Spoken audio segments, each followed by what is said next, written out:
नमस्कार, मी Kiran Palkar. Crime diary news channel मध्ये आपले स्वागत आहे. पाहूयात आजच्या ताज्या बातम्या. खेळाचा गणवेश न घातल्याने चिमुकलीला मारहाण, पालकांचा संताप, पोलीस व शिक्षण अधिकाऱ्यांकडे तक्रारीची तयारी. इचलकरंजी येथील माधव विद्या मंदिर शाळेत शिकणाऱ्या तिसरीतल्या विद्यार्थिनीवर शाळेतील महिला शिक्षिकेने मारहाण केल्याचा गंभीर प्रकार उघडकीस आला आहे. अमोल मारुती कोळेकर यांची मुलगी अभिज्ञा अमोल कोळेकर वय वर्ष 9 ही माधव विद्या मंदिर येथे शिक्षण घेत असून खेळाचा गणवेश परिधान न केल्याच्या कारणावरून शिक्षिका सुजाता साळवी हिने तिला मारहाण केल्याचा आरोप करण्यात आला आहे. या घटनेची माहिती अभिज्ञा हिने घरी जाऊन आपल्या आईवडिलांना दिल्यानंतर पालकांमध्ये तीव्र संताप व्यक्त करण्यात आला.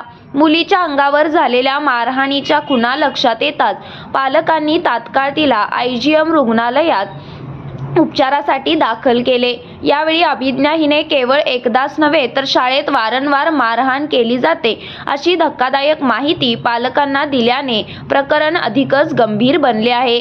या घटनेनंतर पालकांचा संताप अनावर झाला असून संबंधित शिक्षिकेविरोधात शिवाजीनगर पोलीस ठाण्यात तसेच शिक्षण विभागाच्या अधिकाऱ्यांकडे तक्रार दाखल करणार असल्याचे अभिज्ञाचे वडील अमोल कोळेकर यांनी क्राईम डायरी न्यूज प्रतिनिधी यांच्याशी बोलताना सांगितले.